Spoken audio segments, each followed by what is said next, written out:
Hello and welcome to a podcast of the Turkey program at the Hellenic Foundation for European and Foreign Policy, ELIAMEP. My name is Ioannis Grigoriadis. I'm a senior fellow and the head of the Turkey program at ELIAMEP, and also I'm associate professor at Jean Monnet Chair European Studies at Bilkent University in Turkey. I'm very happy to host today in this podcast series Professor Dimitris Tsarouhas. Professor Tsarouhas is a colleague of ours at ELIAMEP. He's also a senior fellow at the Turkey program, but he's also a director of the Turkey program at the Center for European Union Transatlantic Studies in Virginia Tech. He's also a fellow at Wilson Center in Washington, D.C. Dimitris has recently authored a paper on the Turkish economy. The Turkish economy is always a very interesting and controversial topic to discuss, but Dimitris' angle is interesting.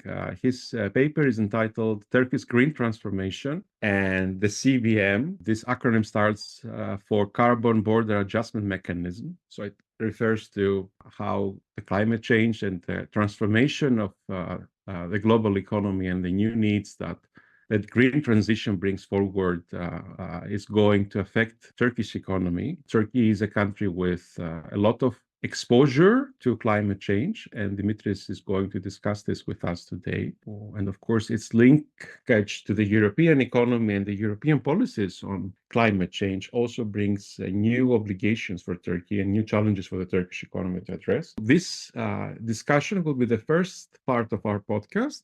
In the second part of our podcast, we'll have the opportunity to discuss with Dimitris, who's a major expert on Turkish economy. We'll have a discussion on the current outlook of Turkish economy, which is always attracting a lot of media and policy experts' attention, given the fact that the Turkish economy has always been a bellwether for Turkish politics. So, Dimitri, thank you very much for being with us today. Thank you, Ioannis. It's a pleasure to be with you, and thank you for hosting me. Turkey is not normally remembered when we talk about green power, green energy transition, but your paper exposes a lot of policy initiatives that have been taken in recent years on this. Can you tell us a few more things about what is happening in Turkish economy with regards to green transition? Sure. Thank you again for having me, and thank you for offering the opportunity to discuss what I think is going to be an issue that is, as you noted, not currently discussed as much, but is likely to become more important, especially given that the CBAM, the Carbon Border Adjustment Mechanism of the European Union, which was voted into law last year in 2023, is going to come into effect latest by January 1st, 2026, and which is going to have, I think, important effects in terms of things like the trade balance, not to speak of the composition of the products that is going to be exchanged within the single market, and which the European Union is going to sort of import from outside it, in a way, an attempt to create some kind of a level playing field, given the fact that, as you noted before, what the EU is trying to do is combine the so-called green agenda, acutely aware of the challenge that climate change brings about, particularly in countries like ours in the Mediterranean basin, but also beyond it for EU states. But at the same time, combine this with the acute need to maintain economic competitiveness and improve the functioning of the single market. Because as you know, for Europe, the big challenge now is to finally move ahead with a well-functioning single market, not only for industrial goods and products, but also for things like digital services. So the Carbon Border Adjustment Mechanism is basically trying to do, I think, both things at the same time: the green agenda and economic growth. And this is where countries like Turkey come in, Ioannis, because what you're looking at here, of course, is the major export and import partners of the European Union. You can be rest assured that the Carbon Border Adjustment Mechanism provisions may, as you rightly noted, not be as much discussed at the moment in policymaking circles in Ankara or elsewhere, but they're very much keenly observed in countries like China and India, and also the United States, that constitute major trade partners of Europe. So for a country like Turkey, the big challenge here is to continue with the, if I may say, baby steps that the government has started to take in recent years in an attempt to try and align its legislative framework and its policy framework with the kind of requirements that a large part of the international community wants emerging market economies to comply with. And this has to do with things like the 2015 Paris Agreement, the introduction of net zero goals, and so on. And in the paper, what I'm outlining is indeed those steps that the Turkish government started taking. We should note that they are very recent. So we have really had something that amounts to a bit of a U-turn in Turkish policy on climate change and environmental protection only in 2021. So we're talking about something very recent. And yet, I would argue also something pretty real. Now they decided to sign up to Paris, the Paris Agreement. The Turkish government, at the same time, has committed to a net zero goal, which is 2053 in their case. And there is an attempt to try and deal with the actual cost imposed on the Turkish economy by the intensive use of carbon and high number of carbon emissions. So they are embarking on that agenda, and I think that there is more to come in that direction, given that the issue is acquiring more importance, both for economic reasons and also because, as you know, civil society in Turkey too is raising awareness about the deleterious effects of climate change in the country. Thank you very much. Let me also add that Turkey is one of the countries of the Mediterranean where everybody in the field recognizes to be a climate change hotspot. Like the Mediterranean is going to face disproportionately strong effects, negative effects because of climate change compared to other parts of the world. So in that respect, it is understandable that the Turkish government takes these initiatives. But as you have already said, these initiatives came a bit late. Turkey used to have second thoughts about ratifying the Paris Agreement. At some point, it followed a discourse arguing that climate change has happened because of the developed world, and Turkey is not part of the developed world. Turkey needs to develop, and then therefore it needs to pollute in order to reach the development level of Western countries. But as you said, now there's a different discussion, and possibly the Turkish civil society has played a role in that respect. But I understand that also, given the structure of the Turkish economy, the steps that need to be taken are very, very big. Turkey's dependency on hydrocarbons, imports of natural gas, which of course has its own political consequences, the origin of natural gas, right? It's be it Russia or be it Azerbaijan or other countries, or crude oil.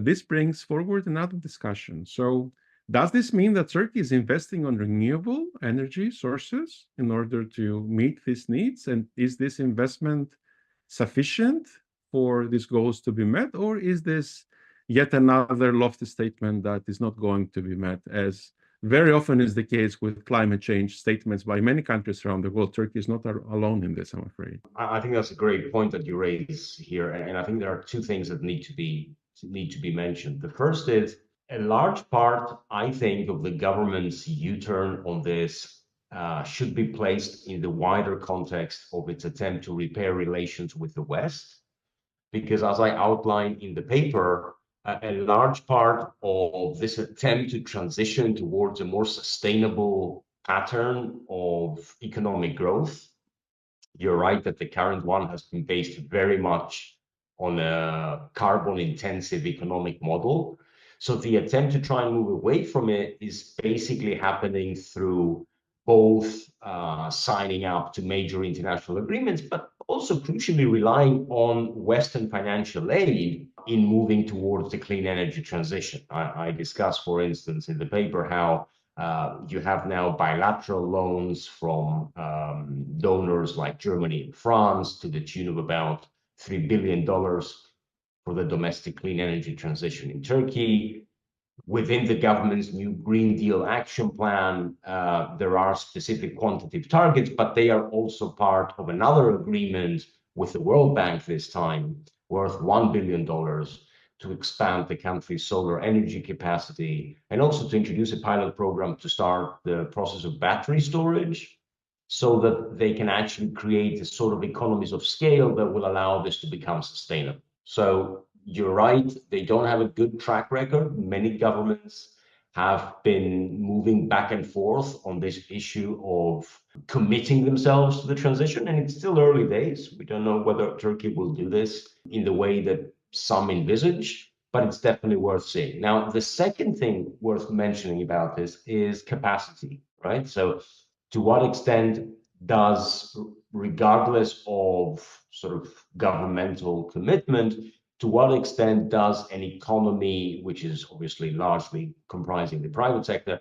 to what extent is it ready to commit the capital and to expect to reap the rewards of such a transition? And in the paper, what I'm trying to discuss is that we have some evidence that there are larger Turkish companies that have the capacity both to recognize the problem.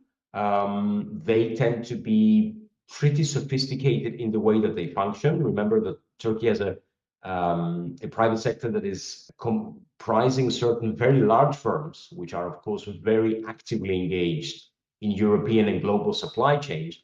And so some of those firms are now making the transition through their internal workings, through international agreements, etc. But the overall picture is that adaptation will take a lot of time, and you need to raise awareness to a larger extent than today to actually make it successful. So yes, you have governmental commitments, part of a wider network of attempts to try and repair economic ties with the Western world. This is how I see it.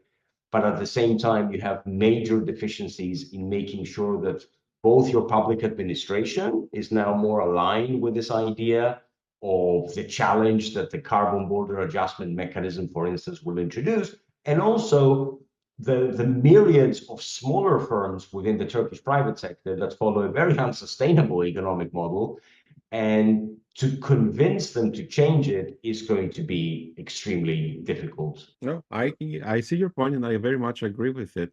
Let me also point to what you said in the beginning, that this U-turn also signals the realization of a fact on the side of the Turkish government that regardless all the ambitions about Turkey playing a global role or Turkey joining the BRICS or the Shanghai Cooperation Organization, Turkish economy remains firmly connected with the European economy and the Western economies at large. In that respect, Turkey has to comply with certain norms and certain rules that will enable the access of Turkish firms to these very important economies for them. So Turkish exports are mainly directed towards the West, and anything that may affect the exports of Turkey towards these markets is going to be a big issue. And I think that this decision makes this very, very clear. On the other hand, I would like to raise a question based on what you said towards the end, that this is going to be an expensive and difficult transition. Given the current state of Turkish economy, which is characterized by the keyword stagflation, right? Turkish growth has not recovered, although interest rates have gone very high, ending a very unconventional, unorthodox monetary policy by the Turkish government that lasted for years.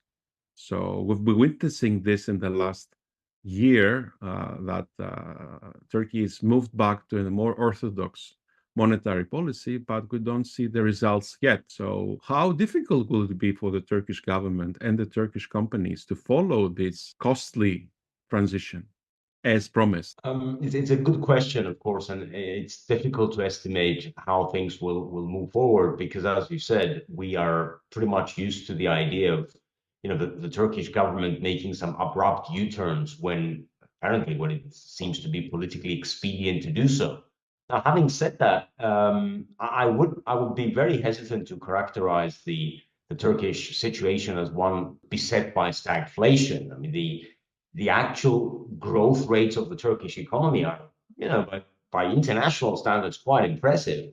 I think what is more important than that is obviously the very big inflationary pressure that the Turkish economy suffers under, and I don't see how this is going to change at the very least until the beginning of 2025, maybe mid-2025, when things are expected to calm down a bit. The biggest challenge, Ioannis, I think, is one of a structural character. It hasn't got to do so much with looking at macroeconomic indicators, but it has to do with strategic decision-making on the part of the state. Maybe the state becoming what some colleagues like Mariana Mazzucato have called the entrepreneurial state. I mean, Turkey can make that transition, and it has certain advantages in making it, as I try to outline in the paper.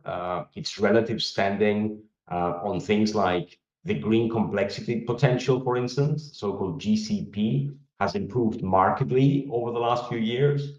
It has certain capacities and, again, economies of scale on things like fuel energy or wind turbine components, which other economies in the region don't. So they have the potential. The point is, how much does the Turkish state seriously want to invest in the long term on things like hydrogen technology? The capital for this can be found. I don't think it's a question of economic necessity.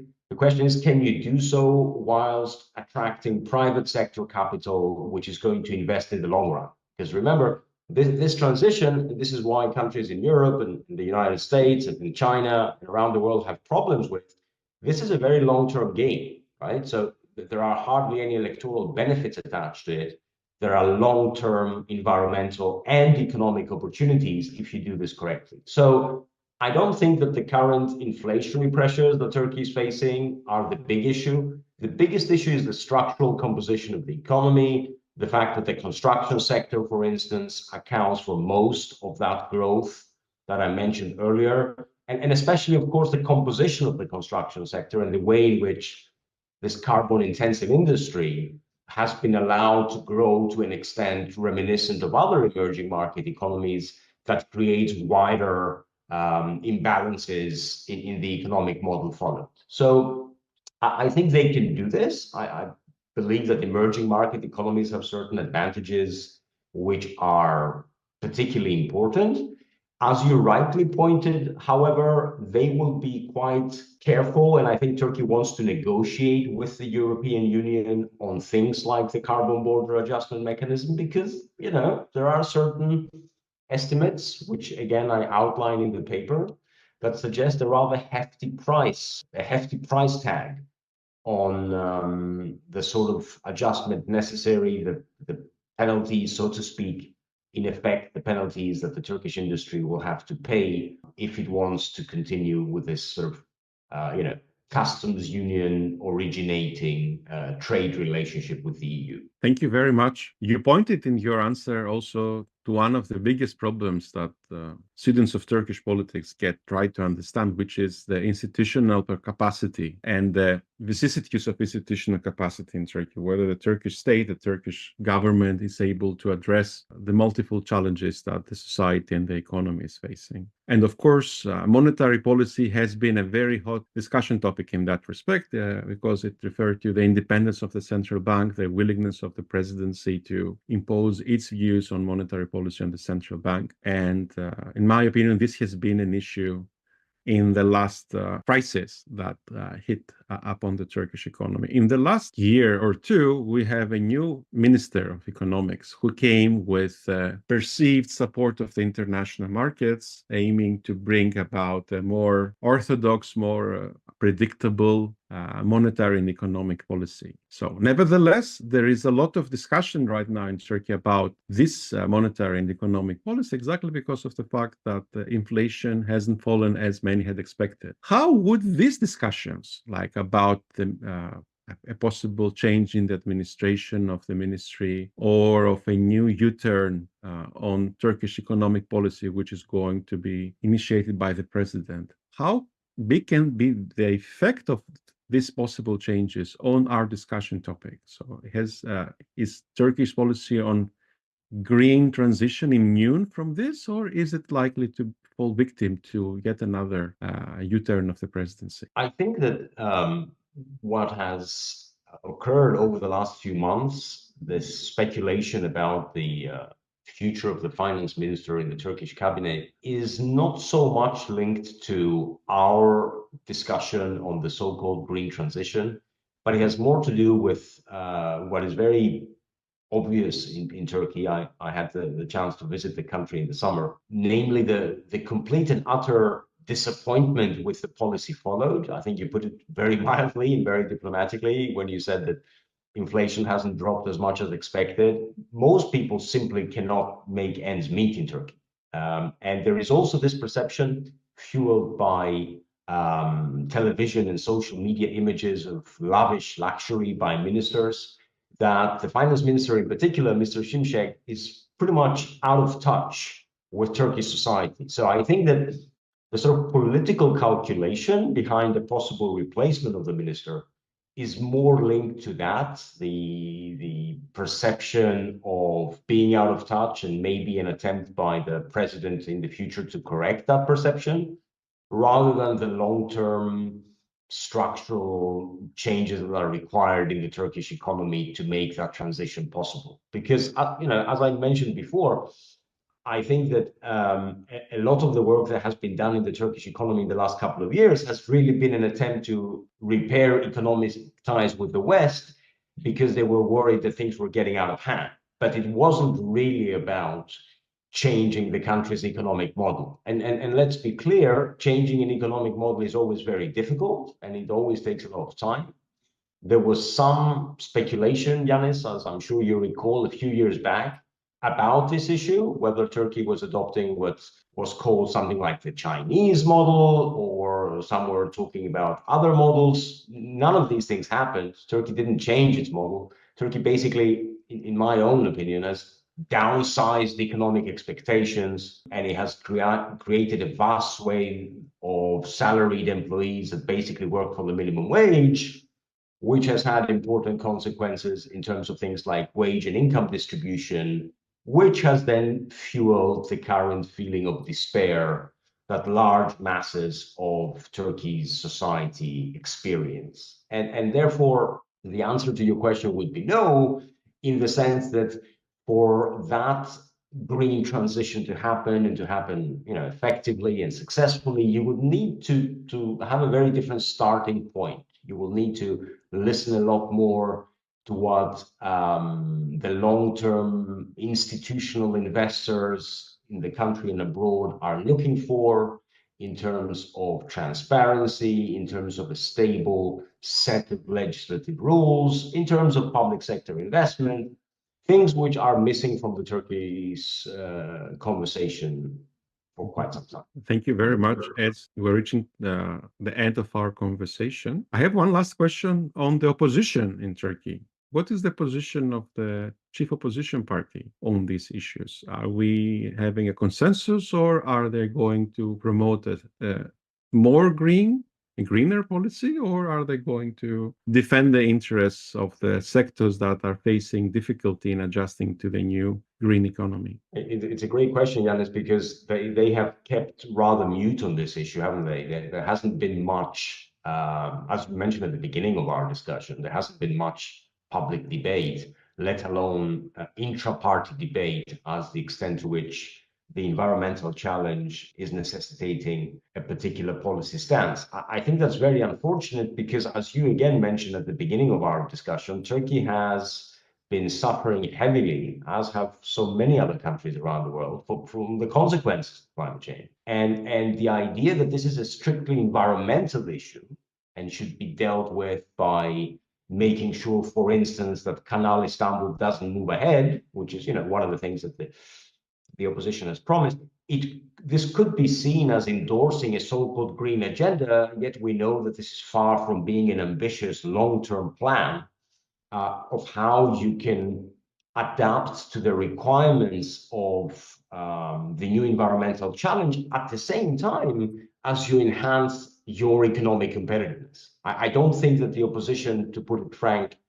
has bought into the idea that you can combine both. And they tend to see things in a very compartmentalized sort of fashion. The green transition is for the people interested in green issues.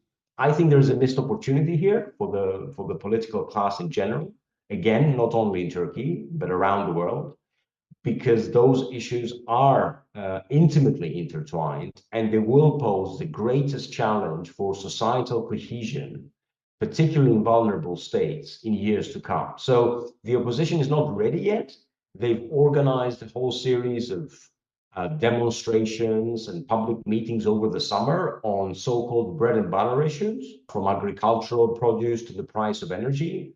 But they have yet to get deeper on this issue. And I think, just like you, I also wonder whether they will before the next election. This brings us to the end of our conversation. Dimitri, I would like to thank you very much for this very interesting discussion on a topic that definitely deserves more attention than the public in Turkey, Greece, and Europe is devoting.